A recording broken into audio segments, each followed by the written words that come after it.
quand la mère de mon mari a levé les yeux vers moi et a dit « Il n'est pas des nôtres, quelque chose s'est brisé en moi ». Mais ce que mon fils a dit ensuite, sans hausser la voix ni verser une seule larme, a stupéfié toute la pièce, moi y compris.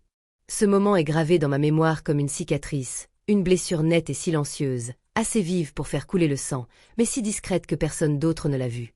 Nous étions assis à une longue table en chêne, entourés de verres à vin qui se touchaient à peine, et de sourires qui n'atteignaient pas les yeux. La table était dressée avec élégance, argenterie brillante, bougies coûteuses, assiettes provenant sans doute d'une liste de mariages de luxe. Mais sous tout ce faste, je sentais la froideur. J'aurais dû écouter mon intuition. J'aurais dû savoir que je ne pouvais pas espérer de la chaleur d'une famille qui ne m'avait jamais vraiment accueilli, ni mon fils. Je m'appelle Zara. J'ai 41 ans, je suis mère, épouse, et par alliance, membre de la famille Caldwell. Mon mari, Reed, est tout ce que sa famille prétend être, gentil, équilibré, attentionné. C'est grâce à lui que j'ai mis les pieds dans leur monde. Je l'ai rencontré quand Malik, mon fils, avait 4 ans. Reed est tombé amoureux de nous deux. Il a dit que nous étions sa famille dès le départ, et je l'ai cru. Le problème, c'est que sa famille, elle, ne l'a jamais fait. Ils ne l'ont jamais dit ouvertement, jamais en face, que je n'avais pas ma place. Mais ils n'en avaient pas besoin.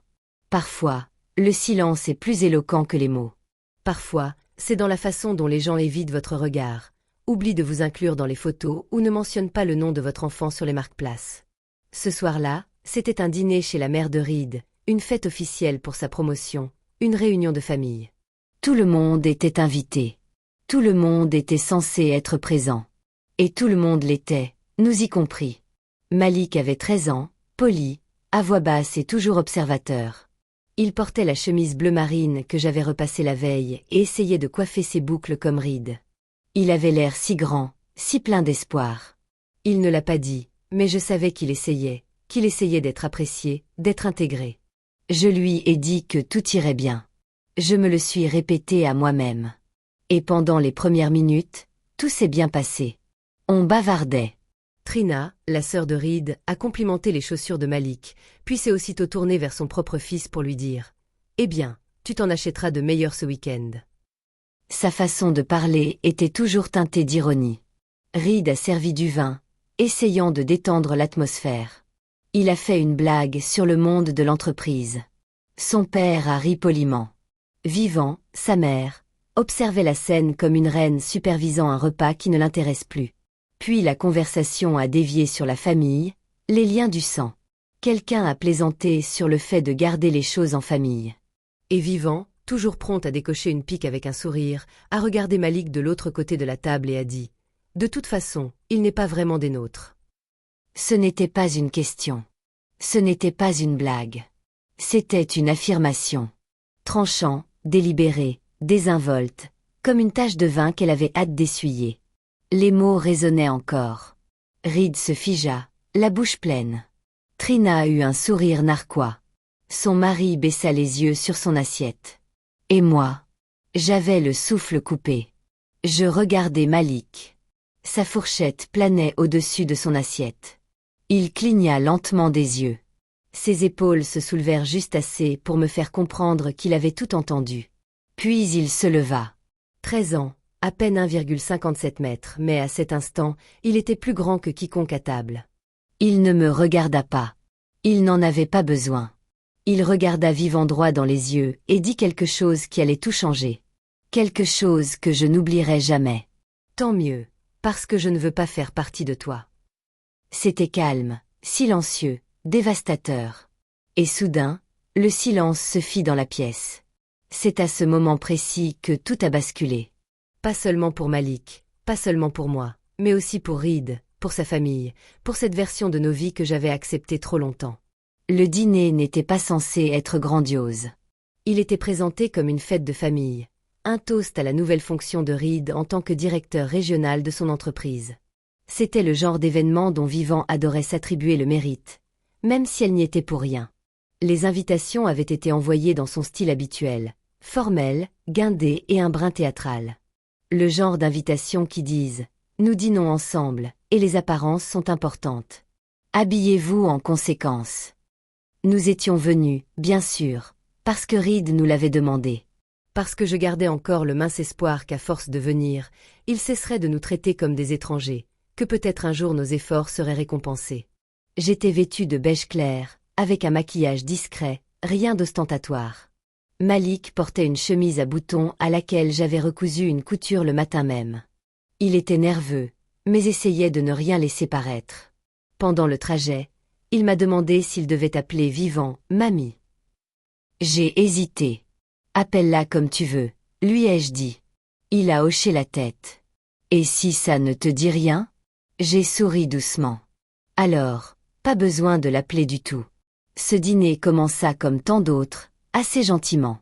La sœur cadette de Reed, Trina, nous salua d'un baiser sur la joue. Une douceur feinte. Son regard me scruta de haut en bas, vérifiant soudain quel sac à main je portais. Son mari lança une plaisanterie désinvolte sur la lourde tâche qui l'attendait et tapota l'épaule de Reed comme s'ils étaient dans un club de vieux messieurs. Malik était assis à côté de moi, silencieux mais observateur, comme toujours en leur présence. 10 minutes à peine s'étaient écoulées que je sentis le changement. Vivant nous ignora presque complètement. Pas une accolade, pas un merci d'être venu. Juste un regard et un vague « Vous êtes là ». Elle passa la majeure partie de la soirée à parler des enfants de Trina, de l'école privée où ils avaient été admis, du stage de programmation UP dans le Maine, de la conférence de leadership à laquelle ils avaient été invités. Chaque phrase était un compte-rendu, une comparaison. Elle ne posa pas une seule question à Malik. Il essaya. Vraiment. À un moment donné, il fit un compliment discret sur la décoration de la table. Vivant ne leva même pas les yeux. Lorsqu'il rit à une des histoires de Reed, le mari de Trina lui lança un regard qui signifiait « Occupe-toi de tes affaires ». C'était subtil, mais Malik le perçut. Il remarque toujours tout. Je le sentis se refermer. Sa voix baissa, sa posture se tendit. Le dîner fut servi et la conversation s'orienta vers les ancêtres, un sujet que Vivant adorait aborder. Les noms de famille, l'héritage. Notre lignée, disait-elle comme s'il s'agissait d'un blason royal transmis de génération en génération. C'est alors que tout s'est joué.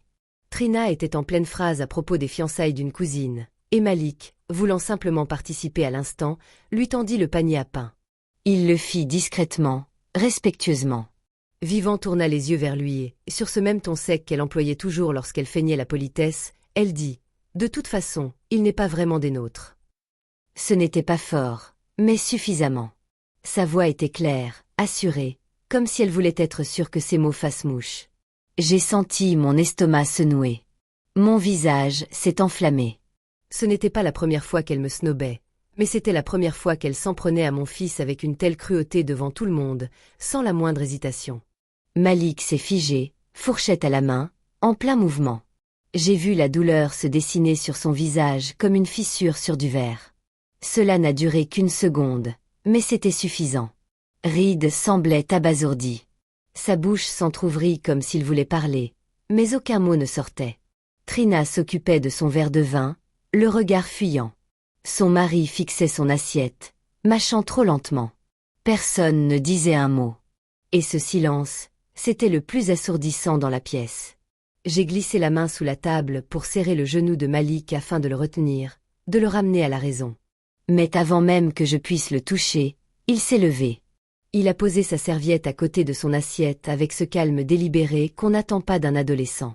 Puis il regarda Vivant droit dans les yeux, non pas avec colère, ni avec peur, mais avec une force bien plus grande, la clarté. À cet instant, je cessai de craindre leur jugement. Car mon fils, mon doux, calme et observateur fils, était sur le point de dire la seule chose que je n'avais jamais eu le courage de dire moi-même.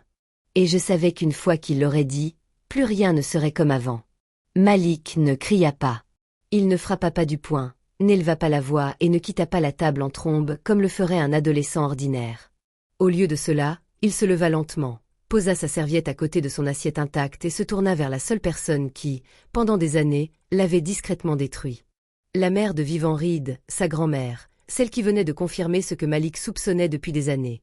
Peu importe sa bonne conduite, sa politesse, sa présence régulière, il ne serait jamais vraiment l'un des leurs. « Tant mieux, dit-il d'un ton glacial, car je ne veux pas faire partie de votre famille. » Un silence pesant s'abattit sur la pièce, tel un vent violent qui balaya tous les sourires de façade. Personne ne bougea. Les fourchettes restèrent suspendues dans le vide. Les vers s'arrêtèrent à mi-chemin des lèvres. Vivant le fixait, comme si elle ne comprenait pas ce qu'elle venait d'entendre, comme si ces mots sortaient de la bouche d'un étranger et non de celle du garçon qui avait goûté à sa cuisine. Il lui avait souri à la porte, l'avait remercié à chaque fois qu'on lui offrait quelque chose, juste pour ne mettre personne mal à l'aise. Mais Malik n'était plus mal à l'aise. Il en avait assez de se faire tout petit. Je ne veux pas faire partie d'une famille qui fait sentir aux gens qu'ils sont des moins que rien alors qu'ils font de leur mieux, poursuivit-il. J'essaie de me faire aimer depuis l'âge de 6 ans, et c'est fini. Sa voix ne se brisa pas. Elle ne trembla pas. Il ne parlait pas pour provoquer une dispute. Il parlait pour dire la vérité. J'avais le souffle coupé. Mon cœur battait la chamade. Non pas par peur, mais pour autre chose, quelque chose d'inconnu, un mélange de fierté, de douleur et de soulagement, tous s'entrechoquant violemment. J'ai regardé Reed. Ses mains étaient crispées sur ses genoux. Il ne regardait pas sa mère. Il fixait Malik, l'observait, le voyait vraiment comme je ne l'avais pas vu faire depuis longtemps. Vivant laissa échapper un petit rire nerveux. Je ne voulais pas dire ça comme ça, Malik. Mais il ne broncha pas. Il ne la laissa pas s'en tirer à si bon compte. Si. Et même si ce n'était pas le cas, tu l'as dit comme ça. Tu le fais toujours. Trina s'éclaircit la gorge, essayant visiblement d'interrompre ou de changer de sujet, mais le moment était trop lourd, trop indéniable. Malik se tourna vers Reed. Papa, je sais que tu m'aimes, mais tu ne peux pas laisser ça continuer. Cette phrase résonna comme un coup de massue. Reed cligna des yeux. Quelque chose changea dans son regard, comme si Malik avait ouvert une brèche en lui. Il repoussa sa chaise et se leva. Puis, de la voix la plus claire que je lui ai jamais entendue, il dit « Tu as raison ».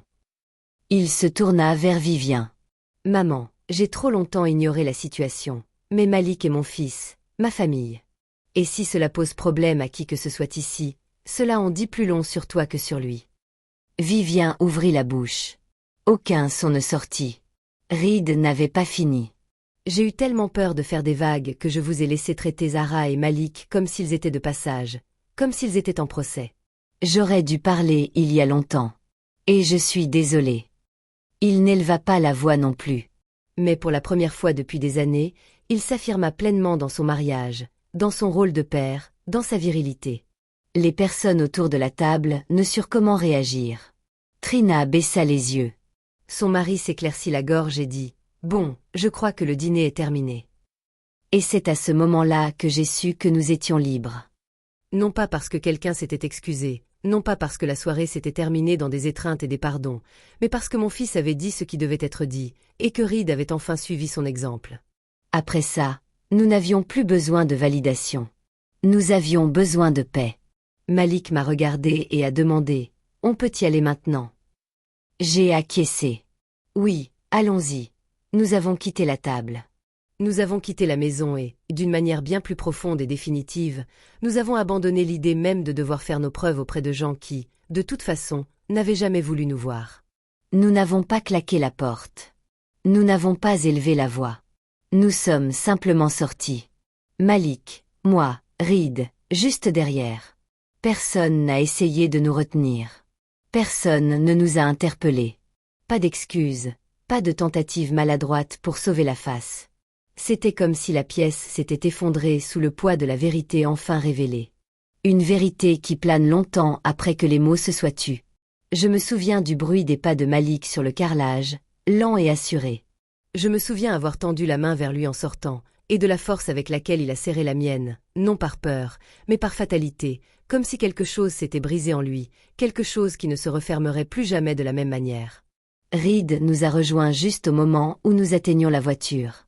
Il n'a rien dit tout de suite, il est resté à nos côtés, respirant comme quelqu'un qui reprenait enfin son souffle après des années sous l'eau. « J'aurais dû dire quelque chose plus tôt », a-t-il murmuré. Je me suis tournée vers lui, épuisée et à vif. « Pourquoi tu ne l'as pas fait ?» Il a d'abord regardé Malik, puis moi. Parce que je pensais que maintenir la paix signifiait se taire.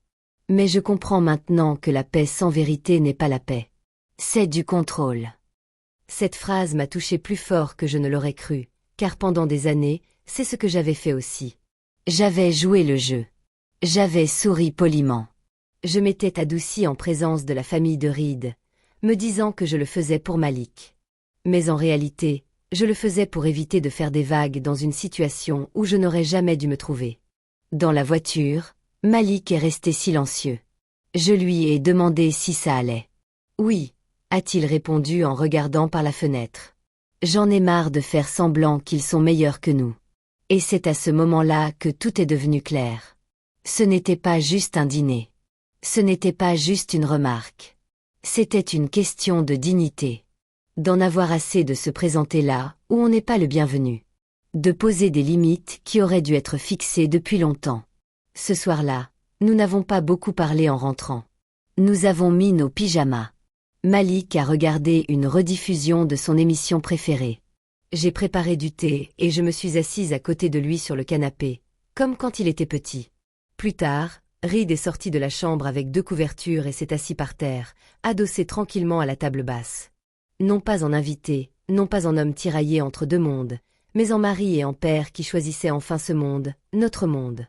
Le lendemain matin, Reed a envoyé un message à sa mère. Ni en colère, ni amer, juste clair. Tant que tu ne respecteras pas ma femme et mon fils comme ma famille, nous n'assisterons à rien d'autre. Nous méritions mieux. Il ne m'a pas demandé mon avis, il l'a fait, tout simplement. Elle n'a pas répondu.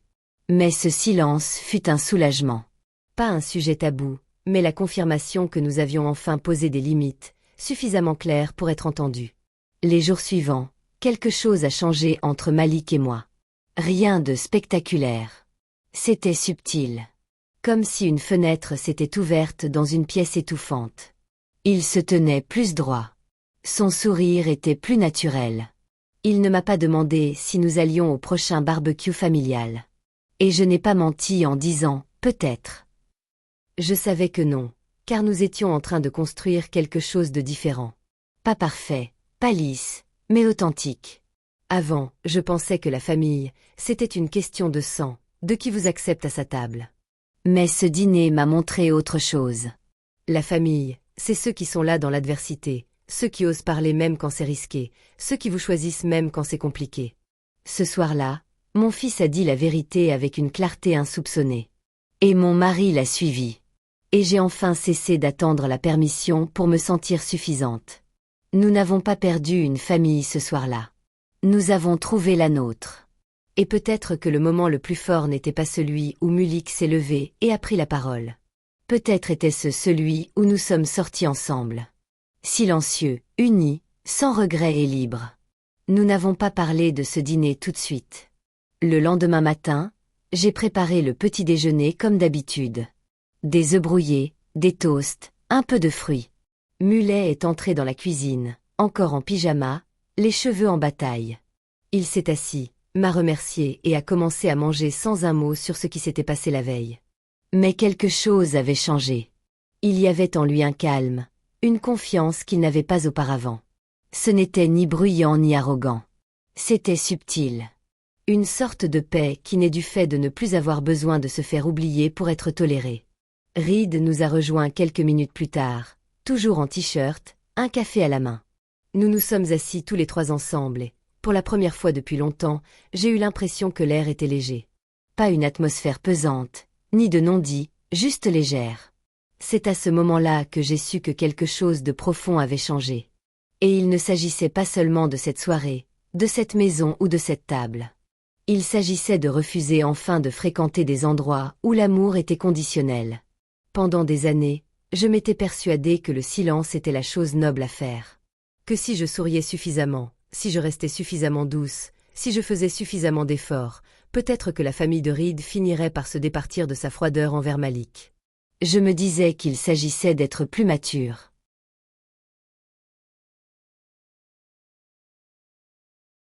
Mais en réalité, je demandais à mon fils de porter le poids du rejet des autres, sans même m'en rendre compte. Ce dîner a tout révélé.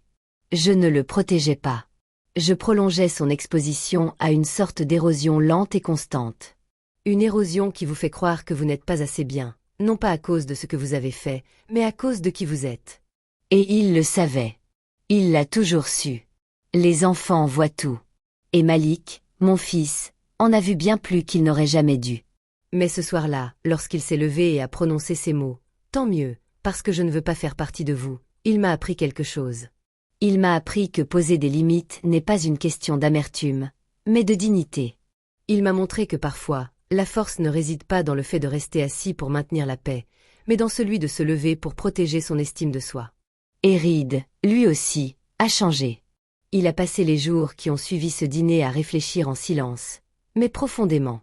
Il s'est excusé auprès de nous deux, non seulement pour ce soir-là, mais pour chaque fois où il était resté silencieux alors que nous étions rabaissés de manière subtile et méprisante. « Je ne savais pas à quel point je vous demandais de supporter cela, » a-t-il dit. Et je ne savais pas à quel point je demandais à Malik de faire semblant. Depuis, il est différent, plus intentionnel. Lorsque des membres de sa famille le contactent, il ne passe plus les choses à côté. Il pose des limites. Il dit non quand c'est nécessaire. Il n'attend plus de nous que nous soyons présents juste pour les apparences. Quant à Vivant, nous n'avons plus de nouvelles d'elle. Elle n'a pas appelé, pas envoyé de message, pas présenté d'excuses. Mais ce n'est pas grave. Certaines personnes ne changent pas d'avis quand on pose des limites. Cela ne veut pas dire que ces limites étaient mauvaises. Cela signifie simplement qu'elle n'était de toute façon pas prête à les accepter. Trina a envoyé une carte de vœux cette année avec des vœux impersonnels et une photo de ses enfants. Nous ne lui avons pas répondu. Nous avons fêté Noël à la maison, tous les trois. Reed a préparé son fameux poulet à l'ail et au romarin. Malik a fait des biscuits maison. Nous avons joué à des jeux, regardé des films et ri aux éclats. Et vous savez quoi? C'était plus proche de ma famille que je ne l'ai jamais été, même à une table bondée avec des gens qui ne nous considéraient que comme des invités. Car j'ai compris ceci, la famille, ce n'est pas une question de nom de famille. C'est une question de partage. On partage sa table, ses vérités, son amour. C'est une question de choix, non par devoir, mais par respect. Il s'agit de savoir qui vous fait sentir à votre place, même quand vous n'êtes pas au mieux de votre forme, surtout dans ces moments-là. Malik ne pose plus de questions à leur sujet. Il n'évoque plus le dîner, ni la remarque, ni le silence qui a suivi. Mais il marche la tête haute maintenant. Il est plus libre, et cela compte plus que toute réconciliation. Si vous regardez ceci et que vous vous êtes déjà senti exclueux de l'histoire de quelqu'un d'autre, j'espère que vous vous souviendrez de ceci. Vous n'avez pas besoin de mendier pour être aimé. Vous n'avez pas besoin de prouver votre valeur à des personnes qui s'obstinent à vous mal comprendre. Et lorsque votre vérité éclate enfin, ne vous en excusez pas. Laissez-la s'affirmer. Laissez-la raisonner. Laissez-la vous libérer. Car parfois, au moment où vous cessez de réclamer votre place à table, vous réalisez que vous n'y aviez pas votre place dès le départ. Et cette prise de conscience, c'est le début de quelque chose de bien meilleur. Certaines tables n'étaient pas faites pour vous. Et certaines familles ne se définissent pas par les liens du sang, mais par l'amour et la vérité que vous construisez ensemble. Si cette histoire vous a touché si vous vous êtes déjà senti à part, réduit au silence, ou si vous avez eu l'impression de devoir vous battre pour être vu sachez que vous n'êtes pas seul. Partagez votre histoire dans les commentaires. Je lis tous les commentaires, et on ne sait jamais qui pourrait trouver du réconfort dans vos mots. Envoyez cette vidéo à quelqu'un qui en a besoin. Aimez-la si elle vous a ému. Abonnez-vous à la chaîne pour découvrir d'autres histoires authentiques, brutes et sincères qui donnent voix à ce que nous gardons souvent enfoui. Merci d'être là. Restez authentique, restez vous-même et n'oubliez jamais. Vous n'avez pas besoin de leur approbation pour être digne de votre vérité.